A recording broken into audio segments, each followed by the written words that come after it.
إن الحمد لله الصلاة والسلام على رسول الله এদেশের মুক্তিকামী মানুষের প্রিয় ঠিকানা হৃদয়ের স্পন্দন মজবুত কাফেলা বাংলাদেশ জামাত ইসলামী গাজীপুর জেলা কর্তৃক আয়োজিত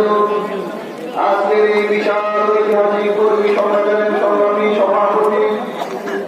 বাংলাদেশ জামাত ইসলামী কেন্দ্রীয় মজলিসের সদস্য গাজীপুর জেলা জামাতের সংগ্রামী আমির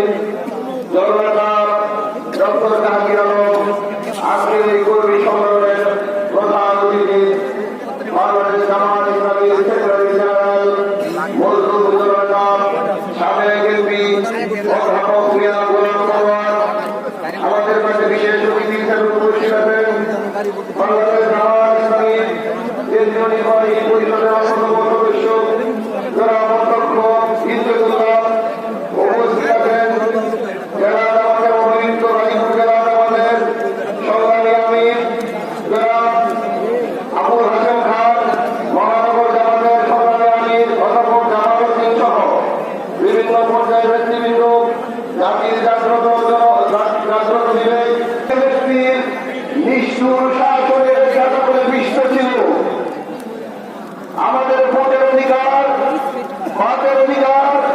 মত প্রকাশের অধিকারকে তারা কেড়ে নিয়েছিল।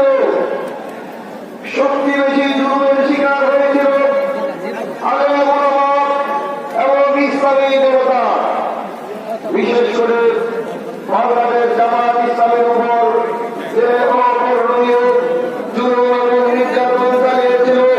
তা ছিল ইতিহাসের এক বড় অধ্যায়।